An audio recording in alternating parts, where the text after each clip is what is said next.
Ngunit naranasan niyo na bang mawalan ng lugar nito? O di kaya sa inyong pamilya ay palagi kayo sa pwera? Na yung mga tao na inaasahan ninyong makikinig at kakampi sa inyo ay sila palang mangunguna na umusig sa inyo. Naranasan niyo na bang humingi ng tulong o saklolo pero walang nagpaabot nila? Kung oo ay hindi ito nalalayo sa sitwasyon na minsan mong pinagdaanan. Yun din ang rason, Papa Dudut, kung bakit nag-decide ako magbahagi ng storya ko sa programa ninyong Barangay Love Stories.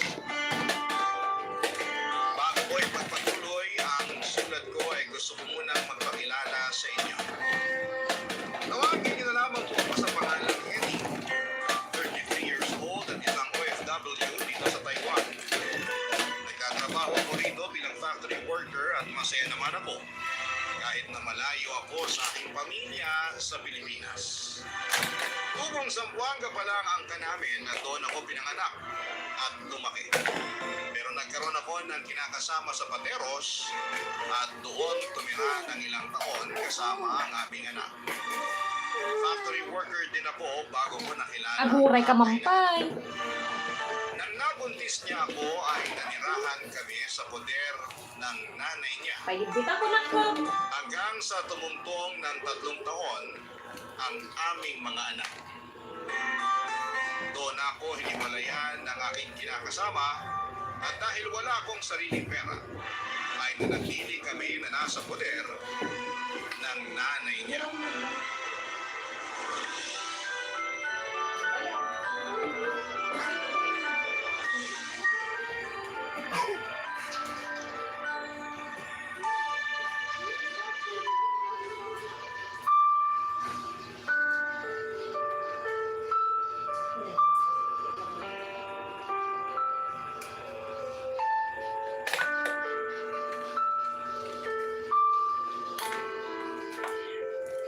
Hoy, Eddie!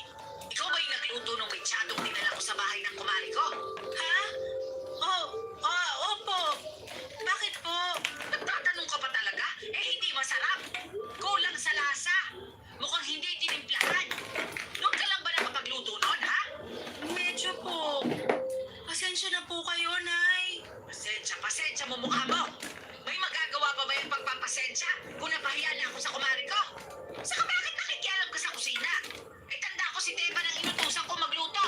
Kasi palpak ang mga luto mo. Sa totoo lang, pinagtsatsagaan na lang namin kainin dito yon. Kasi mahirap lunukin. Sobra naman po kayo sa pinagtsatsagaan. Eh, pag nagluluto nga ako, palaging taob yung kawali. Tapos madalas di nyo na ako tinitiran. Aba, sinasabi mo bang masisiba kami? Hindi po. Hindi raw. Pero yun din ang tinutumbok mo. Alam mo, nakakabuisit ka talaga.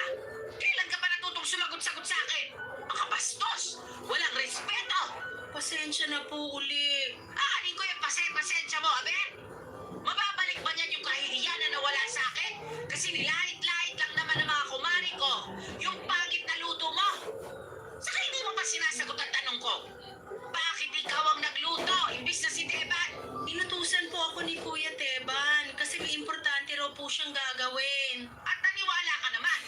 Eh, mag-cellphone lang naman maghapon yung ginagawa ng tukbol na yon. Wala na po akong nagawa. Mapilit po siya eh. Ako na raw po magluto.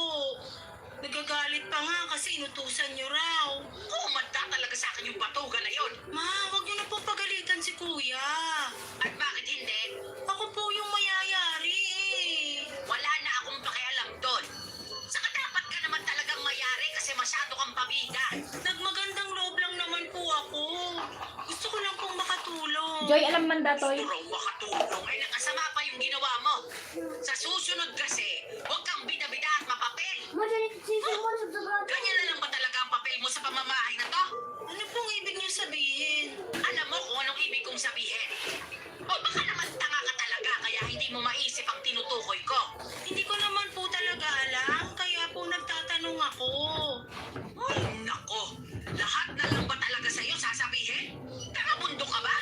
O baka taga-ibang planeta ka? Ang sakit niyo naman po magsalita.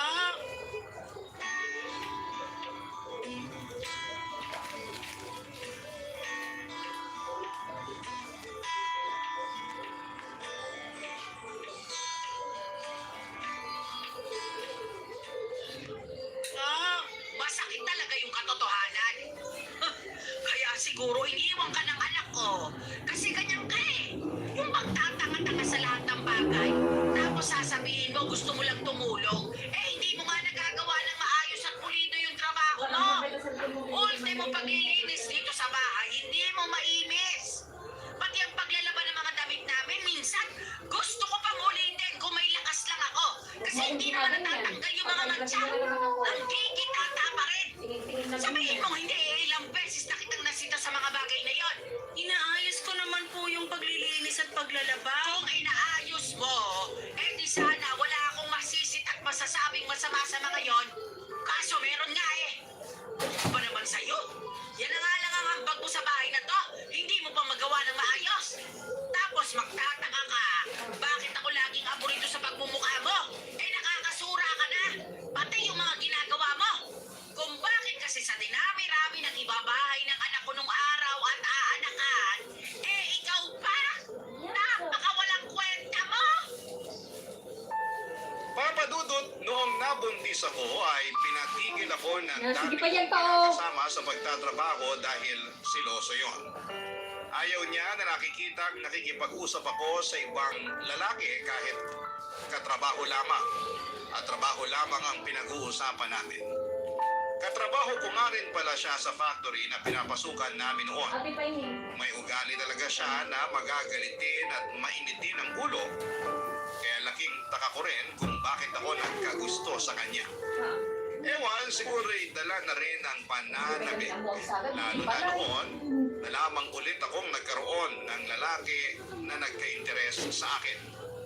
Ang huli ko kasing relasyon ay noong nasa Zamboanga pa lamang ako. Kaya lang ay dumating pa rin sa punto ay nagkaroon kami ng matinding problema ng kinakasama ko. At yun nga ay may kinalaman sa pambababae niya. Ang totoo, ilang beses ko na siyang nahuli na may ibang kinakalantari. At maraming beses ko na rin siyang pinatawad alang-alang sa aming anak. Tanga na kung tanga, Papa Dudut, pero noon, ang isipan ko kasi ay ayokong bigyan ng sirang pamilya ang anak namin. Kaya naman tiniis kong makisama sa kanya ng ilang taon sa pag-asang magbabago pa siya. Pero hindi na yon nangyari nang isang araw ay iwanan na lang niya kami ng anak niya sa poder ng kanyang nanay upang sumama sa ibang babae. Simula ng araw na yon ay mas sumirap ang buhay namin ng anak ko kasama ang pamilya niya.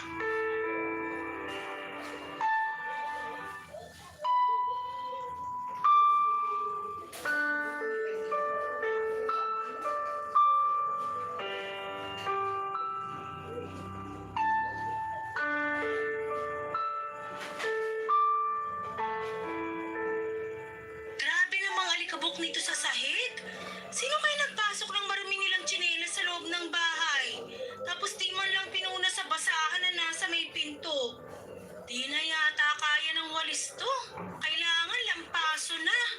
Ako ba yung pinaniringan Ikaw mo? pala yan, Kuya Teban. The one and only. Bakit? May iba ka pa bang inaasahan darating? Siguro may bisita ka, no? Manliligaw mo ba? Aminin mo na! Wala akong bisita at mas lalong wala akong manliligaw. Saan mo ba napulot yung mga pinagsasasabi mo? Wala ka na ron. Tabi nga dyan. Nakaharang ka, daraan ako. Sandali! Di mo ba huhubarin yung tsinelas mo? Eh, maputik pa yata yan. Maputik talaga kasi umulan kanina, kaya nga basa ang kalsada. Ay, bakit di mo iniwan sa labas yung tsinelas mo? Bakit kailangan mo pang ipasok dito sa loob? Eh, kita mo na ngang nagwawalis ako. Oo, nakita ko nga, kaya ako nga pinasok eh. Saka hugas ako yung tsinelas ko sa banyo, kaya pinasok ko na. Bakit ba kasi napaka-reklamador mo? Mahirap ba maglinis sa sahig? Hindi naman, di ba? Hindi, pero mahirap kapag paulit-ulit maglinis ng sahig na nalinisan mo na. Palibasa, hindi ikaw yung naglilinis. Bubulong-bulong ka pa dyan eh, narinig ko naman. Saka bakit ka nagre-reklamo eh, nakikitira ka lang dito. Kayo ng anak mo isang bit sa pamilya namin. Kaya dapat lang napaghirapan mo yung mga pinapakain namin sa inyo. Ang lakas nyo pa naman kumain. Lalo na yung anak mo. Biruin mo, ilang taon pa lang yun. Pero parang 2 bata na kung kumain. Grabe ka naman magsalita, kuya. Grabe na ba pagsasabi ng totoo? Yun na nga eh. Hindi, pero ang malala, imbento ka sa malakas kumain eh. Halos hindi nyo na nga kami tira ng pagkain sa tuwing kumakain kayo eh.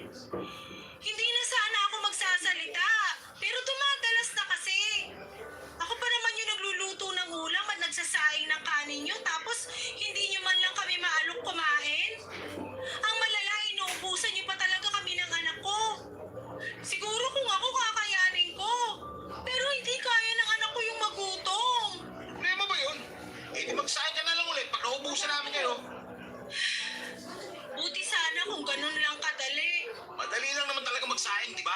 Sabi mo nga, ikaw nagsasaing para sa amin. Madali lang nga kung hindi nagagalit at nanunumbat si nanay. Kasi nauubos daw yung bigas nyo. Yun lang. Wala na tayong magagawa doon. Bakit ba kasi ganyan kayo sa amin ng anak ko? Parang di nyo kaano-ano yung bata. Eh, kadugo nyo naman siya, di ba? Sinabi mo namin hindi. Saka bakit nanunumbat ka dyan? Inis ka sa nanay ko kasi sa dami ng ebas pag magsasahin kayo, huwag mo ko'y tamay dyan. Hindi ako naiinis sa nanay mo. Nasasaktan lang ako bilang magulang. Saka paano hindi ka matadamay, eh nakikita ko rin kung paano mo tratuhin yung anak ko. Baka nakakalimutan mo na anak siya ng kapatid mo. Pamangkin mo pa rin siya. Ano gusto mo gawin ko? Magpakatatay sa anak mo kasi pamangkin ko. Ganun ba yun? Hindi ko naman yun sinabi. Hindi raw, pero yung tinutumbok ko mga sinabi mo, no? Hoy, para sa kalaman mo, pagod na ako sa kakalaga sa mga anak ko. Tapos dadagdagan mo pa yung responsibilidad ko. Saka kahit anak yan ang kapatid ko, pamangkin ko pa, eh wala pa rin talaga akong amor sa batang yan. Huwag mo na lang talawin kung bakit kasi hindi ko rin alam ang sagot. Iniisip mo na lang ko sa'yo, lampasuin mo. Hindi ko ako pinagtitisita mo. Para kang tanga.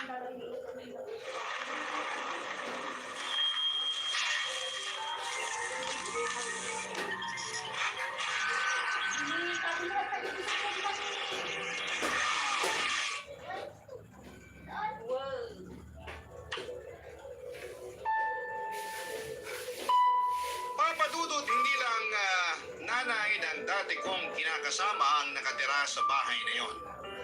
Nandun din ang pamilya ng Kuya Teban niya na nuknukan ng yabang. Kung ilalarawan ko ang kuya niya ay una ko kaagad masasabi ang ugali nitong hambog at mahangin. Kahit nung unang beses pa lamang na nakilala ko ito hanggang noong mga panahong yon, ay hindi nagbago ang pag-uugali at paraan ng pagsasalita nito. May pagkataon din po ito kaya nga siya ang naiiwan sa bahay para bantayan ang mga anak nila ng asawa niya na buti na lamang at kasundo ko ng mga panahong yon.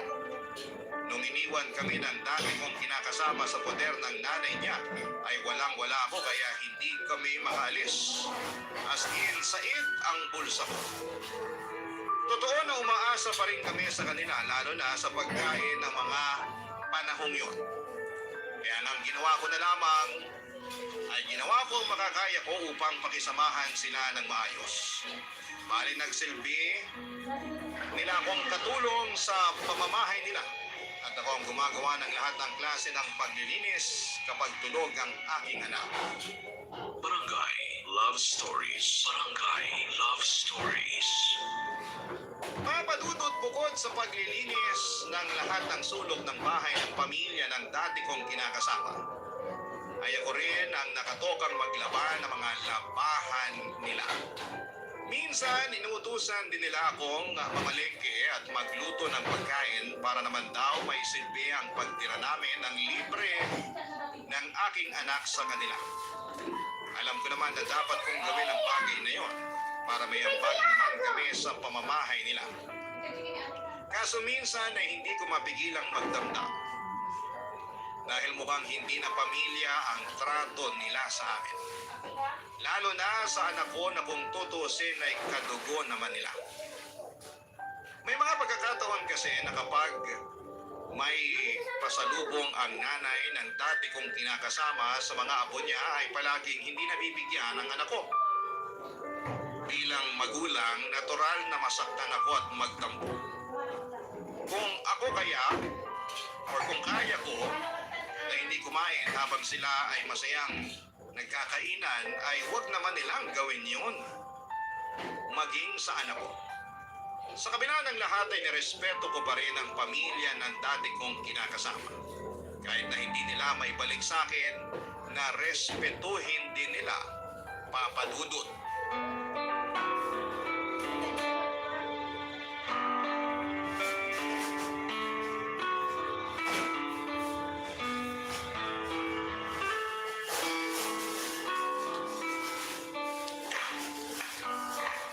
Nay, ito na po yung bill ng kuryente at tubig natin. Ay nako, nagsabay pa talaga.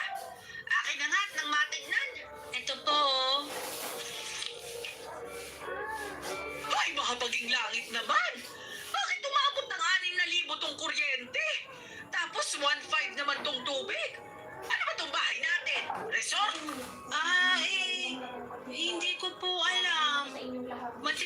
po ako pag naglalaba. Sinasahod ko pa nga po yung pinagbanlawan ko para maging pangbuhos sa banyo at panlinis na rin ang sahig doon. Dapat naman talaga ganun ang gawin mo. Kasi kapal naman ang mukha mo kung mag-aaksaya ka pa ng tubig namin, di ba? Tama! Tama-tama ka dyan. Eh, ikaw din tatamaan sa akin. Bakit naman ako nasali dyan, Nay? Malamang. Eh, kayo ng mga anak mo yung panay gamit ng aircon natin. Maghapon, magdamag nyo nga kung buksan dun sa kwarto nyo. Kaya tingnan mo, lumobo tuloy yung bill natin sa kuryente. Grabe naman po kayo eh. Gumagamit din naman kayo ng aircon, di ba? Oo nga, pero hindi kagaya ng paggamit ninyo na maghapon at magdamag. Nakikinig ka ba? Maghapon at magdamag yung sinabi ko. Para ka namang ano dyan eh. Nandiyan na yan eh. Ano pa bang magagawa natin kung hindi bayaran na lang, di ba? Kesa magtalo-talo lang tayo rito, kesa manumpat lang kayo, eh pare-pareho lang naman din tayo nakatira sa pamamahay na to. Saka summer ngayon, natural mainit. Alam nga namang hindi namin buksan ang anak ko yung aircon eh, dinahistro kami. Gusto niyo ba yan? Siyempre hindi. Mas malaking gastos yun. Sige kayo. Kinonsensya mo pa talaga akong tungkol ka. Nagsasabi lang po ako ng totoo. Eh siya sige. Dagdagan nyo na lang ng asawa mo yung ambag nyo para sa kuryente natin. Oh, Narinig mo yung sinabi ko? Huwag kang magbingi-bingihan dyan. Siguro po doon na lang muna po ako sa kusina para makapagsaing ako ng tanghalian natin. Mamaya ka na umalis. Kasali ka sa usapan na to. oo nga. Isali niyo yung babae niya para makita niya rin yung mga binabayaran natin. Palibasa, libre sila na anak niya na nakatira dito. Libre na upa. Tapos yung anak niya, nuknukan pa na siba. Akala mo, mauubusan ng pagkain. Kaya nga pinapasali ko na sa usapan natin, di ba?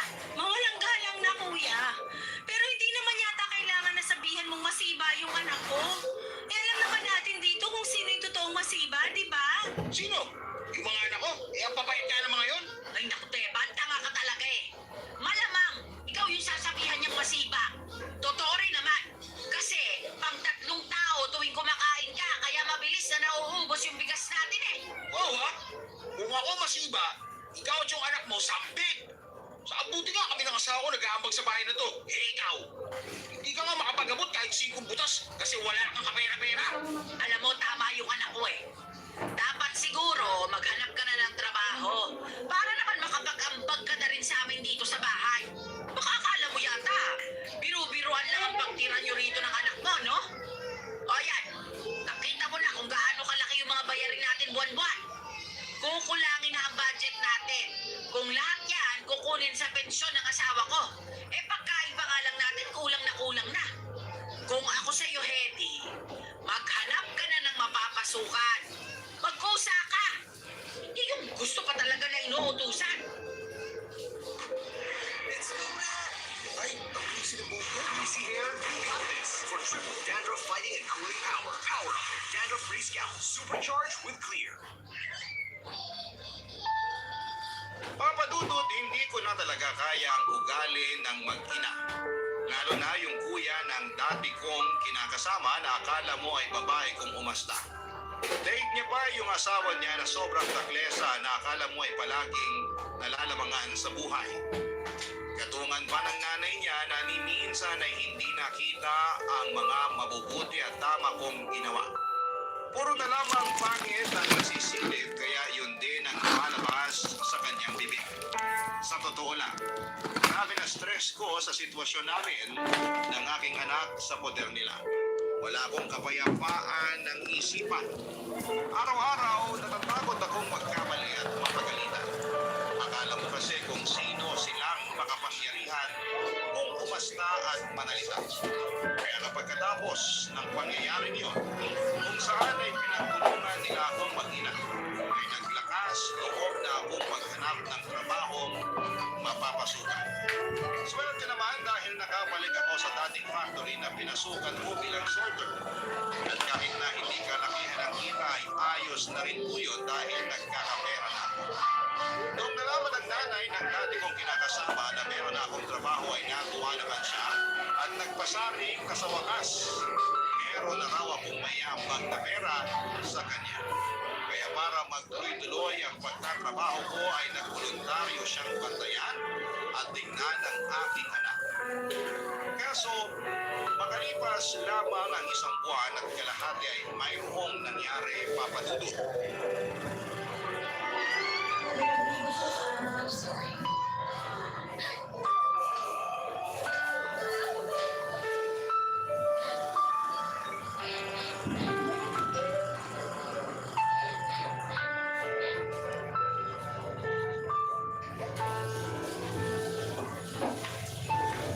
Pwede ko po ba kayo makausap, Nay? Ano ba yun? Saka hindi pa ba tayo nag-uusap sa lamig na to? Seryoso po ako kasi tungkol po sana sa anak ko. O, anong problema mo sa apo ko? Wala po akong problema sa anak ko pero may nangyari kasi. At bilang nanay, hindi ko po mapigilang mag-alala. Bakit kasi hindi mo na lang ako diretsuhin? May pasabi-sabi ka pa ng ganyan. Natural lang naman sa magulang na mag-alala sa anak nila kung may nangyayari. Kaya ano ba kasi yun, ha? Nakitaan ko po kasi ng pasa sa braso yung anak ko, Nay. Tapos meron din siyang bakat na kinurot sa tiyan. Nung tinanong ko po yung anak ko kung saan galing yun,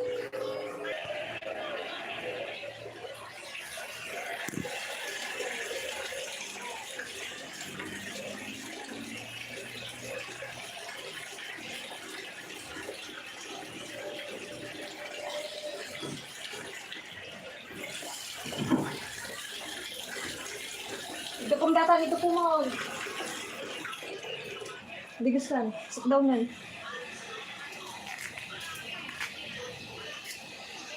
Sit down kan.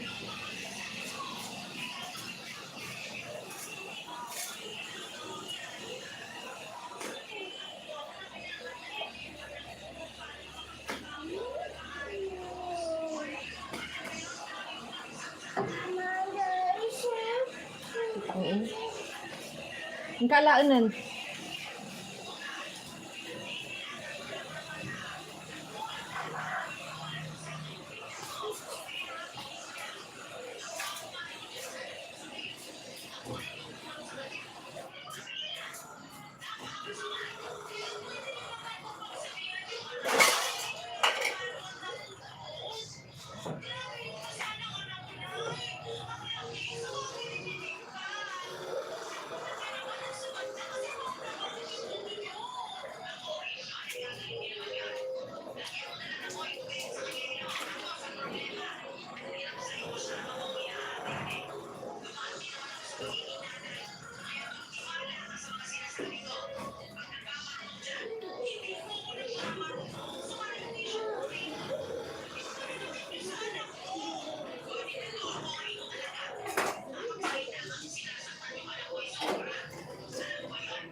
Yung tagtikuson, apeng.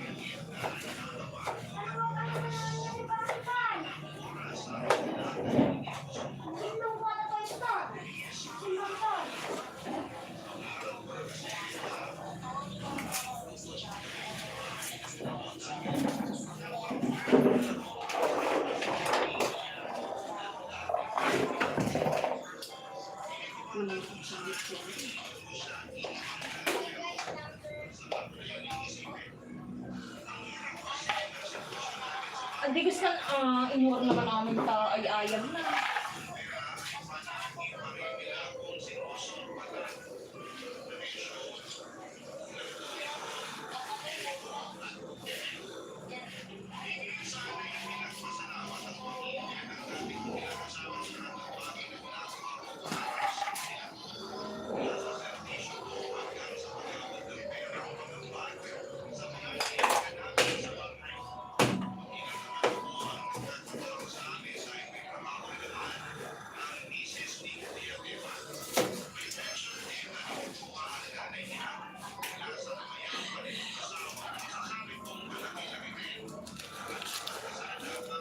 La, agdigos kan,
agdigos sa rin dupong datan.